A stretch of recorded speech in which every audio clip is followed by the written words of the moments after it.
তাহলে বন্ধুরা আজকে করলাম চিকেন স্যুপ, খুব সহজ এবং সহজভাবে এবং অল্প সময়ে। তো দেখো আমার হয়ে গেছে, এখানে তুলছি, এটা স্টার্ট করছি। তো চিকেন স্যুপটা কী করে করলাম তোমরা দেখে নাও। খুব সহজভাবে এবং অল্প উপকরণ দিয়ে করেছি। মাছ নিয়ে এলাম, আমি এখানে একটু গোলমরিচ আনলাম, গুঁড়ো কোটা এনেছি, এখানে কলা এনেছি, উচ্ছে এনেছি, রসুন, ধনেপাতা, বিনস আর পেঁপে আর ক্যাপসিকাম, সেগুলো নিয়ে এলাম। উচ্ছে আলু ভাতে দিয়ে দেবো আর একটু স্যুপ করে দেবো দুপুরবেলা। আজকে করবো চিকেন স্যুপ। তো নিয়ে এসেছি, গাজর কেটে নিয়েছি, বিনস কেটে নিয়েছি, পেঁপে নেবো, ক্যাপসিকাম, পেঁপে, আলু কেটে নেবো, এইগুলো সব। এই যে পেঁপে, ক্যাপসিকাম আর পেঁপে, টমেটো, পেঁপে, বিনস, গাজর সব নিয়ে নিয়েছি। আর এখানে একটু পেঁয়াজ, আদা, রসুন, তেজপাতা আর একটু এই যে গরম মশলা নিয়ে নিয়েছি, যে আর কড়াতে তেল দিয়ে দিয়েছি। নিয়ে নিয়েছি এখানে গোলমরিচ, এখানে গোটা গোলমরিচ নিয়েছি, কিছুটা ফোড়নে দেবো আর একটুখানি গুঁড়ো করে দেবো। তো চলো করি। তো এখানে আমি তেজপাতা আর এখানে গোলমরিচ, গোটা গরম মশলা দিয়ে দিলাম। আর এখানে রসুনটা থেঁতো করে রেখেছি, আদা রসুনটাও আমি, পেঁয়াজটা দিয়ে দিই, পেঁয়াজটা 4 করে দিয়ে দিয়েছি, দিয়ে আদা রসুনটা দিয়ে দেবো। এগুলো একটুখানি নাড়াচাড়া করে নেবো। আমি সিম্পল ঘরোয়াভাবে করবো, অত এরবো না, আর এটা একদম শরীর খারাপ তো খাবে।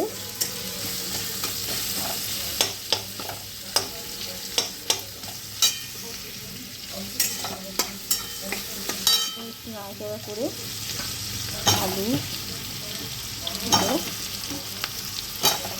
পেঁপে, সব সবজি, চিকেন দিয়ে দেবো। যেগুলো একটুখানি ভাজা হবে সেই সবজিগুলো আমি দিয়ে দিলাম। এগুলো একটুখানি নাড়াচাড়া করে নেবো সাথে।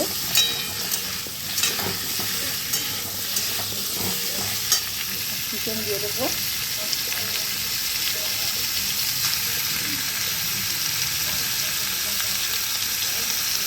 চিকেন দিয়ে দিলাম।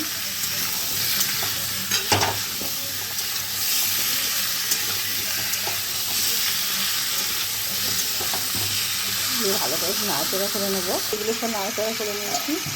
ক্যাপসিকাম, বিনস সব দিয়ে আর একটু ভালো করে নাড়াচাড়া করে নেবো। টমেটোটাও দিয়ে দেবো, টমেটোটা 4 করে নিয়েছি, দিয়ে দিলাম। সব ভালো করে একটুখানি ভাজা করে নেবো, করে জল দিয়ে দেবো। নাড়াচাড়া করে নিয়েছি, জল দিয়ে দেবো, পরিমাণ মতো জল দিয়ে দেবো, যাতে এগুলো সেদ্ধ হয়। জল দিয়ে দিয়েছি, নাড়াচাড়া করে জল দিয়ে দিয়েছি। যাতে সব মশলাগুলো জলের মধ্যে হয়ে যায়, আর পাতলা একটু স্যুপটা পাতলা করে করবো, তাই একটু বেশি পরিমাণে জল দেবো। জলটা দিয়েছি, দিয়ে একটু রাখবো, রেখে একটুখানি বেশ গরম হলে, একটুখানি হলে আবার নাড়াচাড়া করে দিয়ে ঢাকা দিয়ে দেবো। কারণ আমার বরের জন্য করছি, এটা একটু ডুবো ডুবো হয়ে যাচ্ছে, বাটার হয়ে যাতে বারণ। তো একদম দেখতে পাচ্ছ একটু ডুবো ডুবো হয়ে গেছে। এগুলো জলটা এরকম পরিমাণ দিয়েছি, বেশি পাতলা না, বেশি হলে হবে না। এরপর আমি চাপা দিয়ে দিলাম, 5-7 মিনিট চাপা দেওয়ার পর সেদ্ধ হয়ে গেছে। খুলে নিয়ে এবার দেখি সেদ্ধ হয়ে গেছে সব মশলাগুলো, সবজিগুলো ছড়িয়ে দিচ্ছি। একটা খুব সুন্দর গন্ধ বেরিয়েছে। আপনার আমার হয়ে গেছে স্যুপটা। আর একটুখানি ফোটাবো, ফুটিয়ে একটু গুঁড়ো গোলমরিচ ছড়িয়ে দেবো ওপর দিয়ে, হালকা একটু কাঁচা লঙ্কা দিতে পারেন। আর একটুখানি নাড়াচাড়া করে আর একটু ফুটিয়ে নেবো। রেডি হয়ে গেছে চিকেন স্টু, যেটা এগুলো বলবে। খুব হালকাভাবে করেছি, তোমরা চাইলে একটুখানি বাটার দিয়ে দিতে পারো, আমাদের বাটার দিইনি, এমনি সিম্পলভাবেই করেছি। একটুখানি ফুটে উঠলে এটা আমি নামিয়ে নেবো। আমার হয়ে গেছে পুরো রেডি। তো আমার হয়ে গেছে স্যুপ রেডি। বন্ধ করে দিচ্ছি, ফুটিয়ে নিলাম, হয়ে গেছে। আমি এবার তুলে দেবো, তুলে দেবো। এটা একটুখানি জলটা একটু মানে বেশি আর কি এও হবে না, গাঢ় হবে না, বেশি পাতলাও হবে না। আমার হয়ে গেছে। এখানে সার্ভ করে দিচ্ছি।